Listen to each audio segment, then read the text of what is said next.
sudah disita oleh Polda Metro Jaya. Sampai kemudian kami mengikuti proses pemeriksaan di Polda Metro Jaya, ijazah Pak Jokowi itu tidak pernah sama sekali ditunjukkan kepada terperiksa. Dalam hal ini adalah para terlapor. Kebetulan saya yang mendampingi pemeriksaan Pak Rizal Fadilah.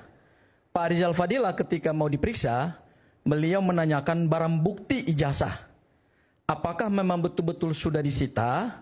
Dan kalau sudah disita, tolong disampaikan dokumen bukti penyitaan, berita acara penyitaan. Kemudian kedua, adakah ijazah itu memang secara fisik sudah ada belum di Polda Metro Jaya? Nah, karena Polda Metro Jaya dalam hal ini adalah penyidik tidak bisa menunjukkan barang bukti itu, maka kemudian Pak Rizal Fadilah berdasarkan pasal 52 KUHP bahwa tersangka atau seseorang yang terperiksa, mohon maaf, seseorang yang diperiksa sebagai terlapor itu punya hak bebas untuk menyampaikan keterangan apapun. Dan itu didengar oleh penyidik sehingga Pak Rizal Fadilah kemudian tidak menyelesaikan materi pemeriksaannya secara tuntas. Itu satu hal. Hal yang kedua, terkait dengan barang bukti ini saya kira penting di barang bukti ini. Kenapa? Karena proses pembuktian hukum pidana material itu kekuatannya tidak bisa hanya pada alat bukti 184 KUHP. Tetapi juga harus kita lihat pada korelasinya dengan barang bukti pada pasal 39 KUHP. Kalau kita bicara barang bukti, ijazah sebagai barang bukti, maka ketika ini masuk dalam proses penegakan hukum, ijazah ini tidak bisa hari ini kita katakan asli. Kenapa? Kalau kita larikan ke pasal 39 KUHP, barang bukti itu kan kualifikasinya cuma 3. Pertama adalah barang hasil kejahatan. Kedua, barang yang digunakan untuk membantu proses kejahatan. Dan yang ketiga, ya, adalah barang yang berkaitan dengan proses kejahatan itu sendiri.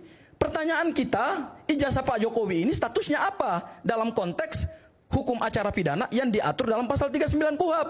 Apakah hasil kejahatan ataukah barang yang digunakan untuk melakukan kejahatan? Ini yang sama sekali kita tidak bisa memberikan kesimpulan karena ini masih proses due process of law. Dan saya setuju dengan Pak Rasman, ya, Bang Rasman, bahwa karena ini masih dalam proses due process of law, sehingga terhadap objek ijazah yang hari ini menggemparkan bukan hanya Indonesia tapi seluruh dunia, maka statusnya hari ini tidak bisa katakan ini asli atau palsu.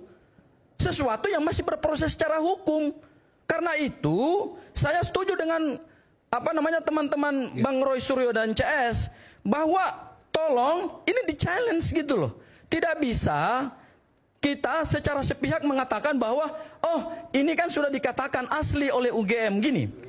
UGM berdasarkan pasal 185 KUHP itu statusnya adalah saksi. Kalau ada pihak UGM yang diperiksa di Polda Metro Jaya, itu ingat kualifikasinya adalah saksi.